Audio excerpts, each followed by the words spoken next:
Bom dia a todos. Algumas semanas, já não me lembro mais, eu partilhei sobre a panha de pera. Foi mesmo uma experiência incrível, né, cultural. Eu gostava de partilhar sobre alguma experiência com ovelhas, os bichinhos mesmo, mas infelizmente não tive essa oportunidade ainda diretamente com essas ovelhinhas aqui em Portugal. No entanto, estive em Trás-os-Montes e eu percebi que é muito comum naquela região os rebanhos de ovelhas, né? Os rebanhos de ovelhas, é redundante, né? Rebanho. E aí eu gostava mesmo de ter uma oportunidade assim, e eu percebi que era tão comum porque a filha do pastor que nos recebeu, ela disse que partilhou com as suas amigas que o pai era pastor. E aí quando as amigas foram à casa dela, as amigas ficaram curiosas e perguntaram para ela: afinal, onde o teu pai guarda as ovelhas? Né? Porque não vejo nenhuma delas e seu pai é pastor. E aí foi explicar que não era, né, aquele tipo de pastor comum ali naquela região. E vi num dos jornais aqui de Portugal que um pastor meteu fogo numa região. E como é a questão do conceito, né? E eu já fiquei a pensar: que pastor é esse? Eu pensei em nós, Rubens. Que pastor é esse de igreja que meteria fogo em alguma região?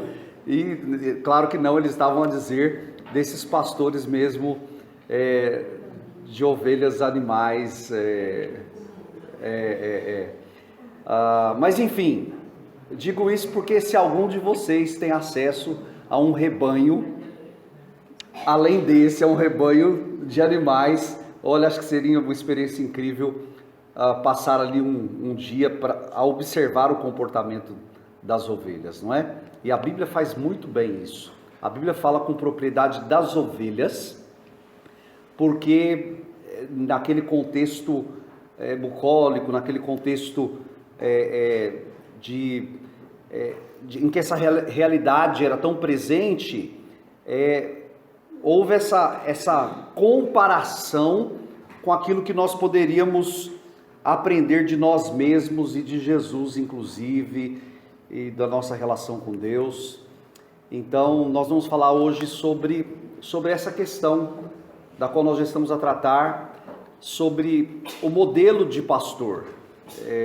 Aí você pensa assim: puxa, mas isso não é um encontro de pastores para você falar sobre o modelo de pastor. E qual é a ideia? A ideia é nós olharmos todos para Jesus, todos nós, sejam os pastores, sejam os líderes, sejam as ovelhas, todos vão olhar para Jesus e vão ver em Jesus que ele é um modelo no sentido de ser perfeito. E como ovelhas que nós somos dele, nós podemos ter segurança num pastor que é perfeito, num pastor que é o ideal.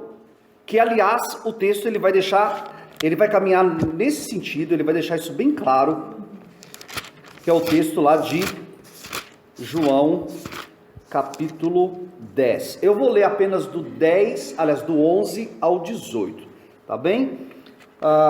João, capítulo 10, Evangelho de João, capítulo 10, do 11 ao 18. Depois você deixa sua Bíblia aberta, porque vai ser o nosso texto base. Eu sou o bom pastor. Eu sou o bom pastor, é uma afirmação. E o que Jesus passa, o que o texto passa a mostrar agora é o que alicerça essa afirmação. Tá bem? Eu sou o bom pastor. Eu sou o bom pastor. O bom pastor dá a vida, dá a sua vida pelas ovelhas. Mas o mercenário e o que não é pastor, de quem não são as ovelhas, vê vir o lobo e deixa as ovelhas e foge. E o lobo as arrebata e dispersa. Ora, o mercenário foge, porque é mercenário, e não tem cuidado das ovelhas. Eu sou o bom pastor. Eu conheço as minhas ovelhas, e das minhas sou conhecido. Assim como o Pai me conhece a mim, também eu conheço o Pai, e dou a minha vida pelas ovelhas. Ainda tenho outras ovelhas que não são deste aprisco, também me convém agregar estas, e elas ouvirão a minha voz. E haverá um rebanho e um pastor. Por isto o Pai me ama, porque dou a minha vida para tornar a tomá-la. Ninguém me tira de mim, mas eu, de mim mesmo, a dou. Tenho poder para dar e poder para tomar, tornar a tomá-la. Este mandamento recebi do meu Pai. Senhor, é a tua palavra, é o Evangelho de Jesus. E nós queremos, como ovelhas do Senhor Jesus, aprender dele mesmo, como nos comportar como tais, como ovelhas do Senhor. Então, ajuda-nos a perceber aquilo que o Senhor, o nosso bom pastor, deseja nos ensinar nessa manhã, agradecidos porque nós estamos aqui arrebanhados para ouvir Jesus, e nós queremos ouvir a sua voz. Em nome dele mesmo, do nosso bom pastor, nós oramos agradecidos. Amém. Amém. Muito bem. Porque Jesus é o bom pastor? Vocês perceberam, vocês viram, que o versículo 11 ele começa com essa afirmação: eu sou o bom pastor.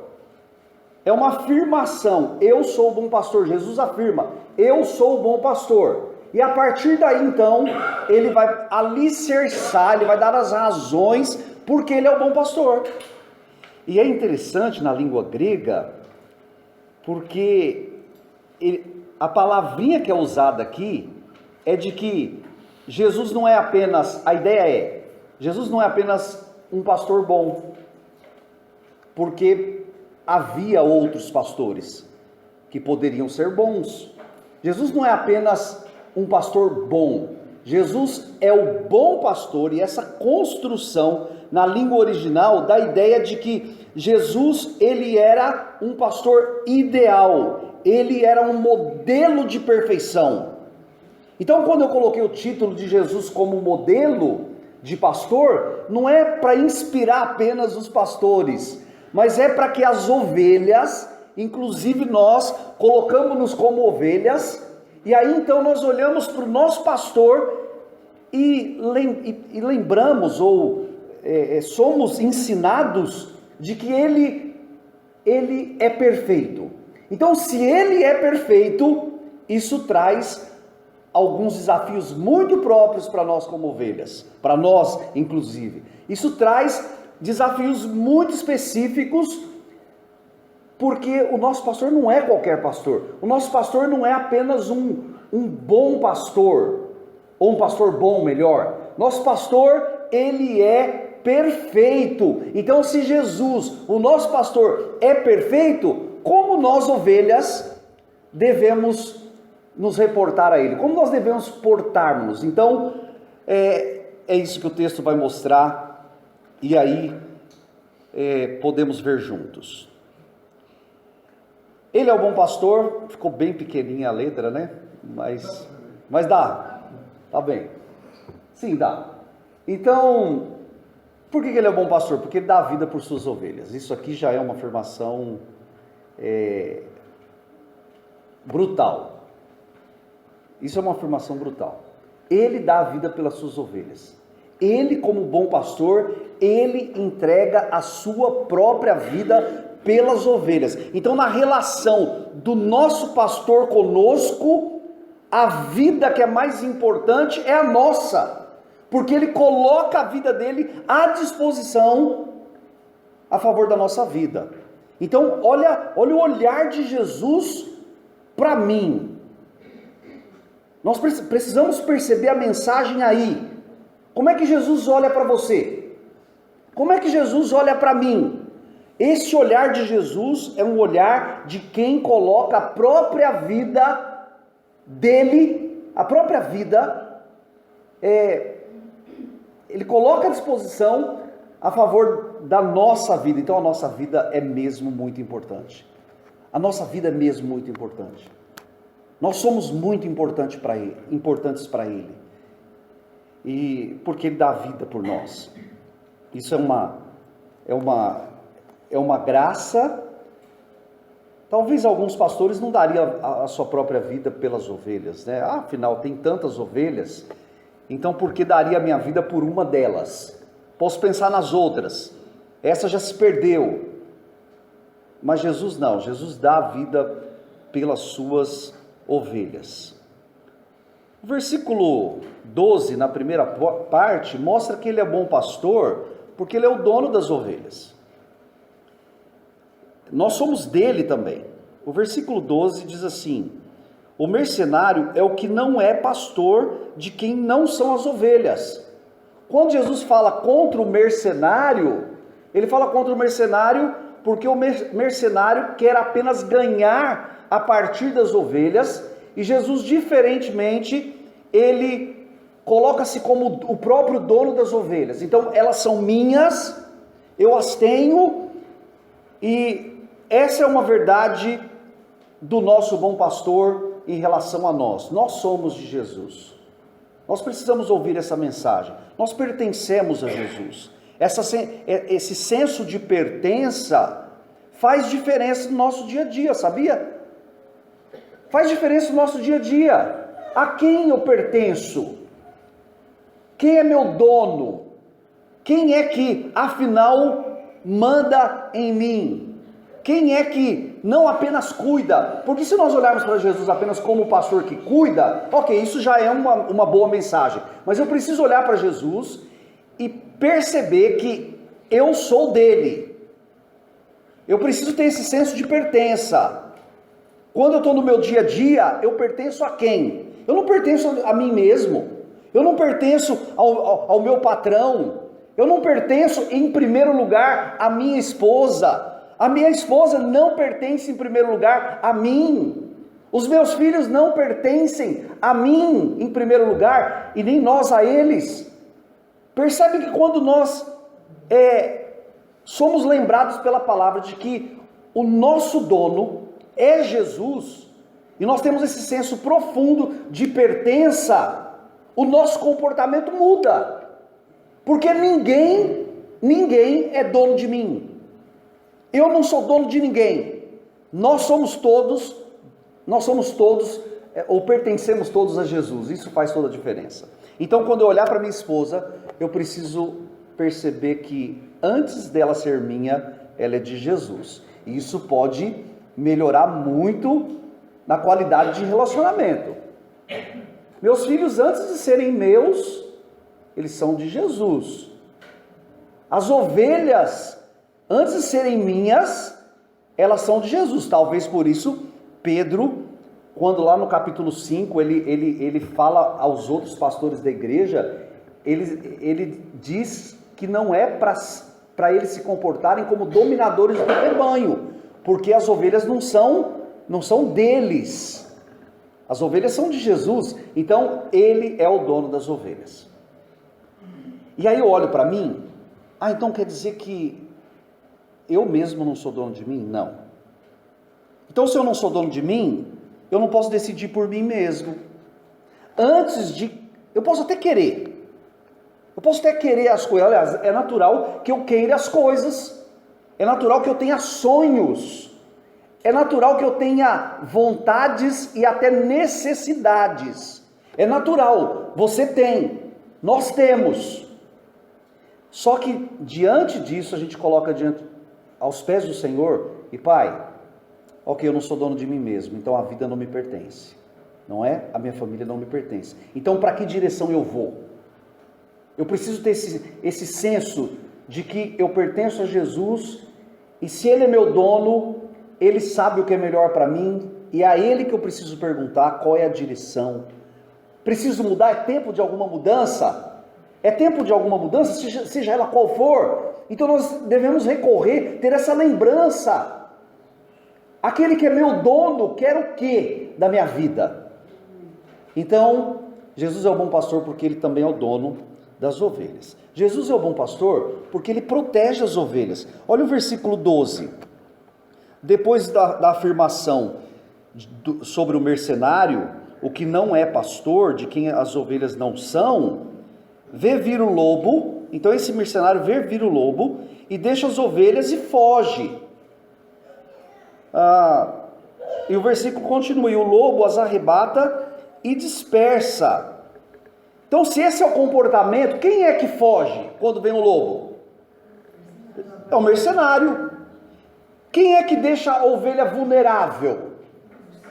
É o mercenário, não é Jesus. Então, o comportamento de Jesus é exatamente o contrário desse. Jesus protege, enquanto o lobo, ou melhor, quando o mercenário deixa a ovelha vulnerável e foge quando viver o lobo, Jesus, ele protege as ovelhas. Jesus, ele preocupa-se com as suas ovelhas.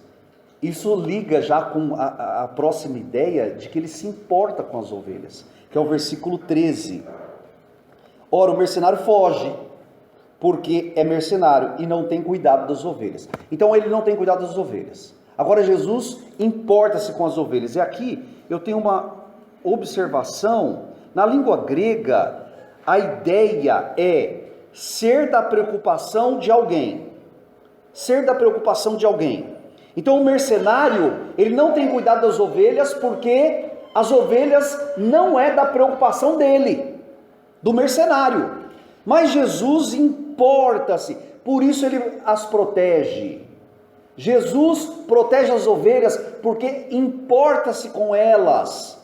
E aqui tem uma mensagem que faz bem, nós poderíamos dizer que é uma mensagem para o nosso emocional. Como são essas mensagens que hoje está em alta? Os livros que mais vendem são os livros de autoajuda. Os livros que mais vendem são os livros de autoajuda. Então é aquela situação assim, aquelas mensagens assim: olha para você mesmo e acredita no seu potencial. Ótimo, então vou olhar para mim mesmo, vou acreditar no meu potencial, né? Vá lá para frente do espelho e diga 3 vezes: eu sou bom. Isso, diga eu sou bom. Os livros que mais vendem são os livros que mexem com a nossa autoestima. Afinal, não é bom que tenhamos baixa autoestima. É natural, então eu preciso olhar para mim mesmo positivamente. Até um certo ponto é uma mensagem interessante, mas aqui não trata-se de autoajuda. Aqui não é uma questão de você chegar diante do espelho e se olhar e dizer para você mesmo, mesmo que você não está se sentir bem, então diga a você mesmo: eu estou a me sentir bem, porque daqui a pouco você vai ficar bem. Faça a palavra de autoafirmação para você mesmo e daqui a pouco você vai ficar bem. Não é, a questão não é essa. Eu não estou aqui a criticar nenhum procedimento que pode ser terapêutico e que pode ajudar-nos a partir de boa percepção de si mesmo. Tá? Não estou a criticar isso, mas o texto não fala disso. O texto não fala, a questão não é autoajuda. O texto, nós temos que olhar para esse texto e perceber que Jesus, ele se importa de fato, ele se importa mesmo. Não é uma questão assim, apenas de sentir-se. Vamos cantar todos que Jesus é o bom pastor e vamos sentirmos-nos mais cuidados por Jesus. Não é só uma questão, percebem? Não é só uma questão de sentir-se cuidado. Não, é uma questão de ser de fato cuidado. Agora a questão você acredita nisso na prática? Porque crer nisso quando cantamos é simples, não é? Então cantamos todos juntos, animados: Jesus é o bom pastor, Jesus cuida de mim. Acreditamos mesmo nisso, acreditamos. Mas aí quando saímos daqui, alguma coisa não resulta da forma como planeamos. E aí o que vai acontecer? Sentimos-nos cuidados? Cremos que somos cuidados? Quando sair daqui, no fim de uma das aulas e fui ter com a minha família e sofri um acidente. Olha, a situação era mesmo complicadíssima em todos os sentidos possíveis. A situação era mesmo complicadíssima. E aí no dia seguinte, nós passamos lá, eu e o Rubens. Rubens veio ter comigo, minha família já havia ido de volta para casa. E aí o Rubens veio ter comigo para passarmos na PSP e fazermos os procedimentos necessários daquele dia. E passamos no local para ver se estava ali o documento que misteriosamente nunca apareceu, né? Enfim, algumas coisas assim, muito complicadas de se perceber. Mas em todo aquele processo delicado, até que durou um tempo, e assim, gerou uns traumas, é muito estranho, porque até hoje, assim, às vezes eu estou dormindo e eu acordo e revivo aquele momento, aquele impacto, né, de morte praticamente, aquele impacto. Mas em todo o processo, inclusive quando hoje sou despertado e lembro daquela situação, em todo o processo prevalece uma convicção profunda que me abraça, que cuida de mim, uma convicção profunda que me consola, que é: Jesus, o bom pastor, cuida de tudo. Jesus, o bom pastor, importa-se comigo. Essa mensagem de que ele cuidou daquela situação que envolveu um acidente, no momento do acidente inclusive, de que ele cuidou de tudo e cuida até hoje.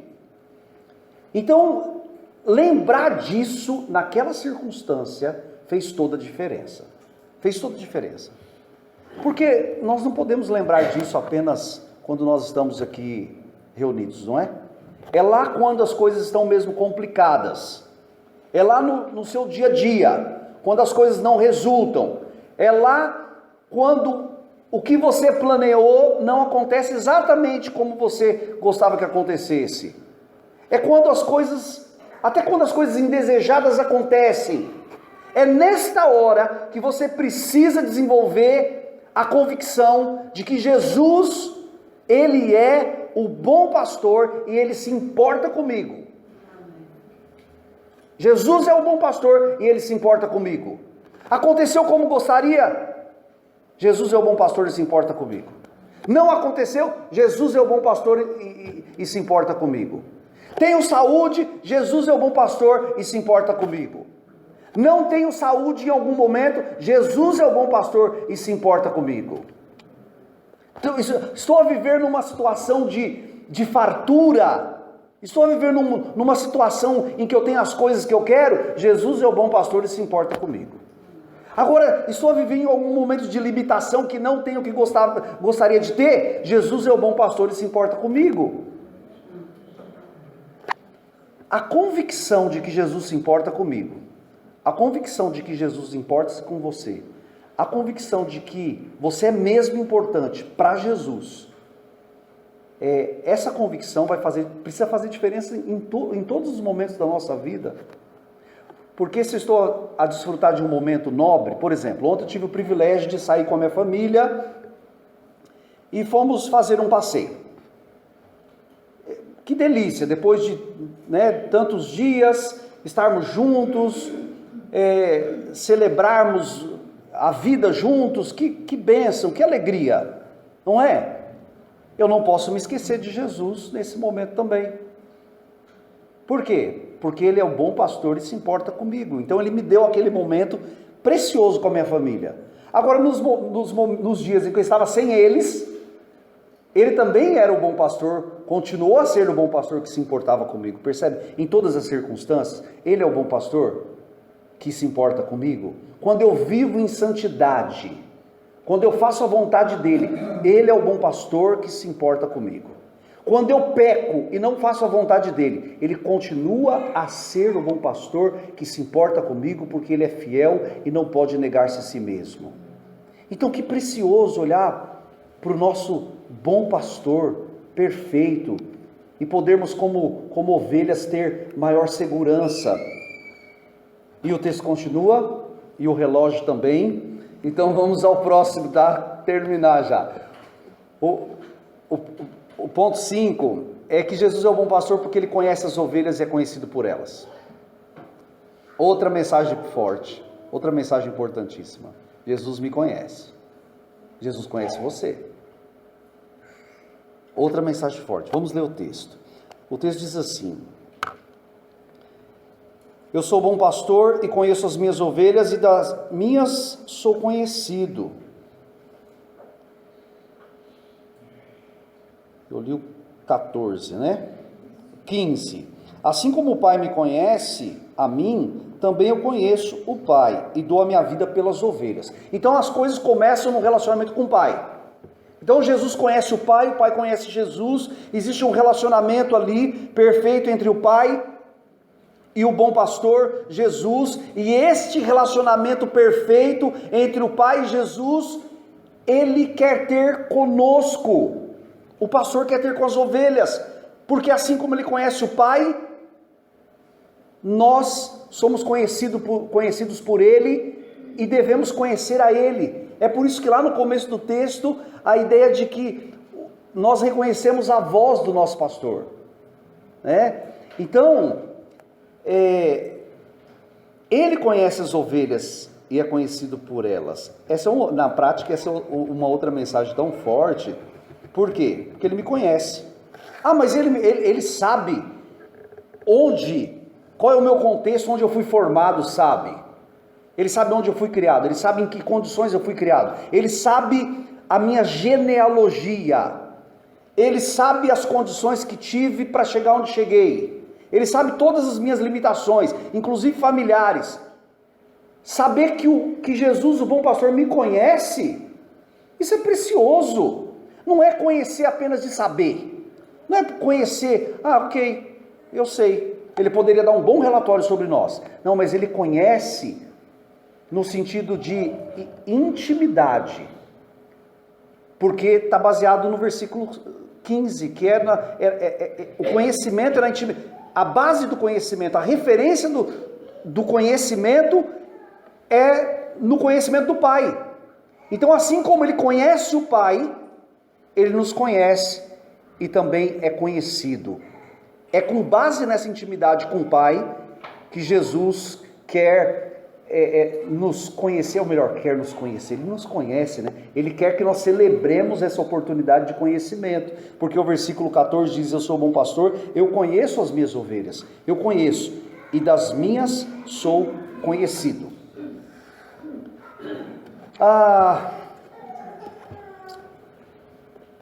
Nós conhecemos uns aos outros completamente?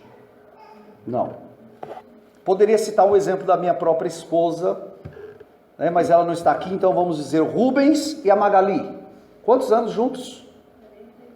43. Afinal, um casal que se conhece. Mais o tempo de namoro. Então, de 43, 46. Gente, é muito provável que eles se conheçam muito. Muito. Se conheçam muito. Mas eles se conhecem completamente? Completamente não. É possível que em algum momento o Rubens se comporte como a Magali não espera e vice-versa. É natural, aliás. É natural. Até no sentido positivo. Há surpresas. Olha, o Rubens me surpreendeu no bom sentido. A Magali me surpreendeu no bom sentido. Por quê? Porque nós não nos conhecemos, eles não se conhecem, apesar dos 46 anos de relacionamento, eles não se conhecem completamente. Jesus nos conhece completamente. Eu gosto de pensar nisso. Jesus conhece, ele sabe que eu nasci num bairro chamado Vila Varela, numa cidadezinha pequena, com um nome menor ainda, chamada Poá, o nome Tupi-Guarani, numa rua que não era numa rua de terra, e ele sabe que eu jogava futebol na rua e sujava meus pés todo de terra, e tinha dificuldade de pensar que eu tinha que parar de jogar futebol para ir para a escola. Ele sabe disso. Ele sabe de toda a minha trajetória, não é? E aí eu poderia contar tantas coisas, que ele já sabe tudo e muito mais. Então Jesus conhece-me perfeitamente, conhece a minha história. Eu não sei se eu estou a transmitir a ideia do conhecimento que o texto ensina, ou nos chama para isso. Não é só conhecer, sabe? Não é só, eu conheço. Não, é porque ele conhece, e ele entende as minhas reações, ele percebe as minhas reações, ele percebe porque eu me comporto como me comporto, e ele me entende, ele me percebe. Isso é maravilhoso. Ele me percebe, ele sabe das minhas virtudes, porque ele me ajudou a construí-las, mas ele sabe das minhas fraquezas também, porque ele me ajuda com elas. Então, perceber que Jesus me conhece, perceber que Jesus sabe das minhas fragilidades, isso é maravilhoso. Eu não preciso mostrar para Jesus que eu sou melhor do que eu não sou. Eu não preciso também me achar menor, ou me achar pior do que eu sou, porque ele também me conhece. E aliás, esses são os dois extremos, que as pessoas estão metidas nesses dois extremos. Ou elas se acham menores do que são, ou elas se acham maiores do que são. E Jesus sabe olhar para nós e sabe exatamente quem somos. E nós não precisamos fingir que somos isso ou aquilo. Não é tão perfeito isso, é tão maravilhoso. Jesus me conhece. E às vezes eu chego diante de Jesus e falo assim: Senhor, o Senhor sabe, eu nem gostava de falar, eu nem preciso falar, né? Mas a gente fala, né? O Senhor sabe, eu nem queria falar com o Senhor, mas eu vou falar. Ele sabe de tudo. Então, quando eu penso que Jesus conhece tudo, isso não me deixa como Adão lá, escondido na defensiva. Isso me desafia, porque ele me ama como eu sou. Eu não preciso fazer nada para ele me amar, sabe? Eu não preciso fazer nada para ele me amar, porque ele me ama como eu sou. Essa é a ideia do mercenário que não ama e vai e foge. Jesus, pelo contrário, ele me conhece e me abraça como sou. Ele enxerga, mas aí está uma outra questão, ele não enxerga apenas a mim. Muito bem, ele se importa comigo, eu sou amado, é verdade, mas ele não enxerga só a mim, ele enxerga o meu vizinho, tá bem? Ele enxerga o meu vizinho. Olha o 16, ainda tem outras ovelhas que não são deste aprisco, também me convém agregar estas, e elas ouvirão a minha voz, e haverá um rebanho e um pastor. Então Jesus enxerga outras ovelhas. Charles Wright diz, da Bíblia anotada, os gentios que viriam a crer e que com os judeus convertidos formam um corpo espiritual, com referência em Efésios 2,16, que fala dos dois povos, fez um povo só, ele derrubou a parede de separação que havia entre esses povos. Então Jesus, ele tem outras ovelhas, que não são apenas os judeus naquele momento, que estavam a ouvi-lo. Jesus tem outras ovelhas, Jesus tem outros gentios, que tornar-se-ão suas ovelhas. Então, é interessante pensar nisso também, porque daí nós não pensamos assim: que bom que está cheio aqui, né? Os bancos estão, tem muita gente aqui, e a igreja já não tem para onde crescer, então já dá uma sensação de que o nosso trabalho como Igreja Batista das Caldas já está muito bem feito. Não, nós temos que enxergar quem ainda não faz, quem não foi agregado ainda, quem não foi agregado à nossa família, quem não foi agregado a este rebanho. E outra, eu sou importante para Jesus? Sou. Já que isso não é uma mensagem de autoajuda, não sou só eu que sou importante para Jesus, não é? O meu vizinho é importante para Jesus, com quem eu me relaciono é importante para Jesus. Eu não posso só desfrutar do amor dele e esquecer que outros precisam ser agregados a esse amor. E por fim, Jesus é o bom pastor porque ele dá a sua vida, ou ele deu a sua vida voluntariamente, né? Ele voluntariamente entregou-se, que é o versículo 17 e 18. Por isso o Pai me ama, porque dou a minha vida para tornar a tomá-la. Ninguém me tira de mim, mas eu de mim mesmo a dou. Tenho poder para dar e poder para tornar a tomá-la. Este mandamento recebi do meu Pai. A palavrinha no grego aqui é uma palavrinha difícil de dizer. Etissousia, alguma coisa assim, eu tenho direito legal. Eu tenho direito, se eu tenho autoridade, eu tenho direito legal. Foi concedido a mim autoridade sobre a minha própria vida. Eu tenho direito legal de dar a minha vida e tornar a tomá-la. E eu o faço voluntariamente.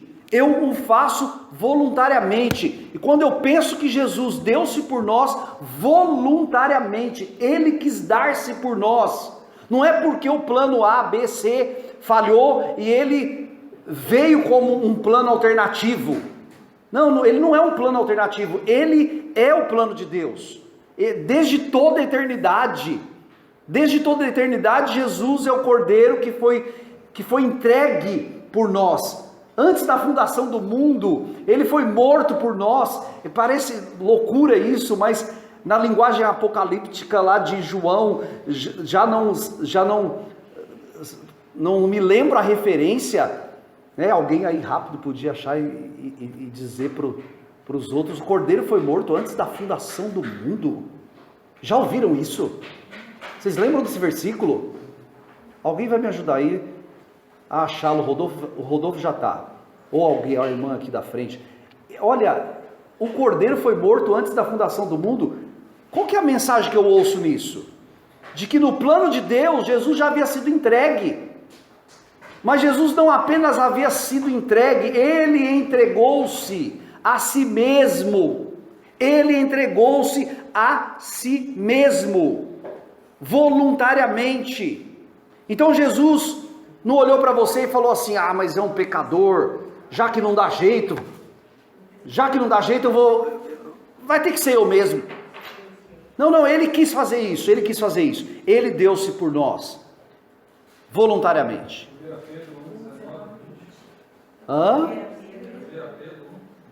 A 1 Pedro também diz isso? Ok, então fiquem com essa referência, 1 de Pedro 1, 19 e 20. Vamos fazer essa leitura. O irmão pode ler, depois aqui também leia o Apocalipse também. Pode ler, meu irmão, por favor. 1 Pedro 19 e 20. Pode ler. Isso, 1 Pedro 1, 19 e 20, é isso? Pode vir ler aqui, porque com precioso sangue, já está. do Cordeiro sem defeito e sem mancha, o sangue de Cristo, o qual a verdade foi conhecido ainda antes da fundação do mundo, mas manifesto no fim dos tempos por amor de vós. Interessante, esse Cordeiro que foi entregue, foi conhecido antes da fundação do mundo, mas entregue nesses últimos tempos por vós.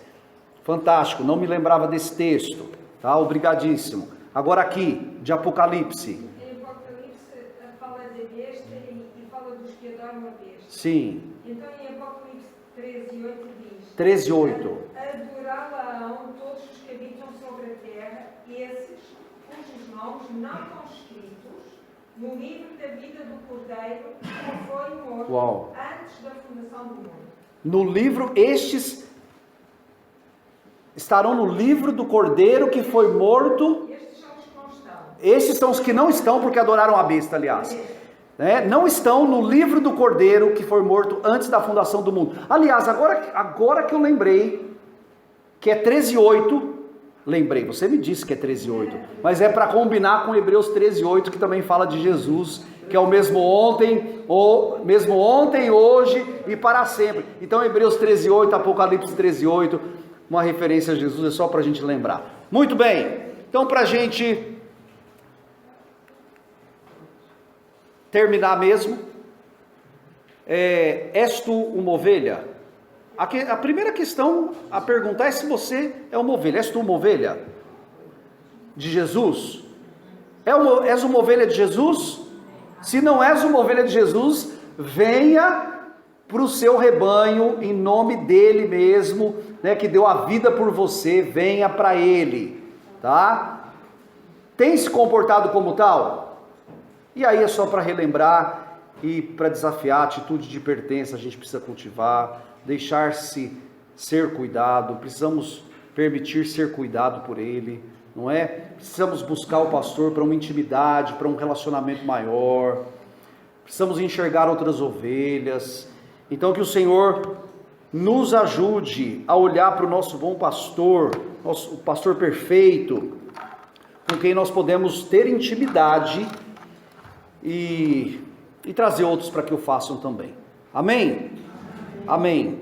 Sejam boas ovelhas, né? Sejamos boas ovelhas na nossa relação com Jesus, que é o pastor perfeito. Amém.